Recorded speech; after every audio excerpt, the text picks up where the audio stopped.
ಈ ವಿಡಿಯೋನಲ್ಲಿ ಪಾಸಿಟಿಸಿ staff app ನಲ್ಲಿ ಟೇಬಲ್ ಆರ್ಡರ್ಸ್ ಹೇಗೆ ಟೇಕ್ ಮಾಡೋದು ಅಂತ ನೋಡೋಣ. ಮೊದಲು ಸ್ಟಾಫ್ ಆಪ್ ಓಪನ್ ಮಾಡಿ ಸೆಟ್ಟಿಂಗ್ಸ್ ಗೆ ಹೋಗಿ ಅಲ್ಲಿ ಶೋ ಟೇಬಲ್ಸ್ ಆಪ್ಷನ್ ಎನೇಬಲ್ ಮಾಡಿ. ಎನೇಬಲ್ ಮಾಡಿದ ಮೇಲೆ ಟೇಬಲ್ ಸೆಕ್ಷನ್ ಕಾಣಿಸುತ್ತೆ. ನೆಕ್ಸ್ಟ್ ಟೇಬಲ್ಸ್ ಕ್ರಿಯೇಟ್ ಮಾಡಬೇಕಾಗುತ್ತೆ.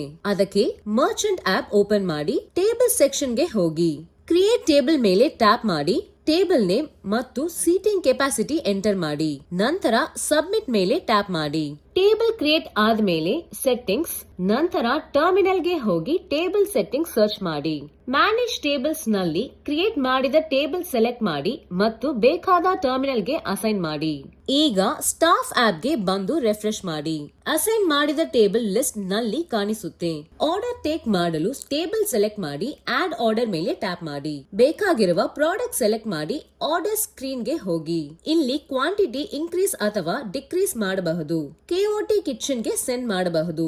ಆಡ್ ಆರ್ಡರ್ ಆಪ್ಷನ್ ಯೂಸ್ ಮಾಡಿ ಇನ್ನೂ ಪ್ರಾಡಕ್ಟ್ಸ್ ಆಡ್ ಮಾಡಬಹುದು ಅಥವಾ ಬೇಕಾಗದ ಐಟಮ್ಸ್ ರಿಮೂವ್ ಮಾಡಬಹುದು. ಕಸ್ಟಮರ್ ಬಿಲ್ ಕೇಳಿದಾಗ ಮೊದಲು ಎಸ್ಟಿಮೇಟ್ ಬಿಲ್ ಜನರೇಟ್ ಮಾಡಿ ನಂತರ ಸಬ್ಮಿಟ್ ಬಿಲ್ ಮೇಲೆ ಟ್ಯಾಪ್ ಮಾಡಿ. ಬಿಲ್ ಜನರೇಟ್ ಆದ ಮೇಲೆ ಟೇಬಲ್ ಸ್ಟೇಟಸ್ ಹೋಲ್ಡ್ ಆಗುತ್ತೆ.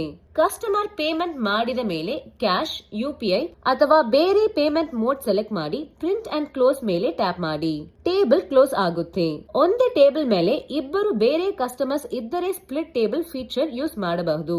ಪ್ಲಸ್ ಐಕಾನ್ ಮೇಲೆ ಟ್ಯಾಪ್ ಮಾಡಿ ಟೇಬಲ್ ಅನ್ನ ಟೇಬಲ್ ಎ ಮತ್ತು ಟೇಬಲ್ ಬಿ ಆಗಿ ಸ್ಪ್ಲಿಟ್ ಮಾಡಿ. ಈಗ ಎರಡು ಟೇಬಲ್ಸ್ ಗೆ ಸೆಪರೇಟ್ ಆರ್ಡರ್ಸ್ ಟೇಕ್ ಮಾಡಬಹುದು, ಸೆಪರೇಟ್ ಬಿಲ್ಸ್ ಜನರೇಟ್ ಮಾಡಬಹುದು ಮತ್ತು ಪೇಮೆಂಟ್ಸ್ ಕೂಡ ಸೆಪರೇಟ್ ಆಗಿ ಕಂಪ್ಲೀಟ್ ಮಾಡಬಹುದು.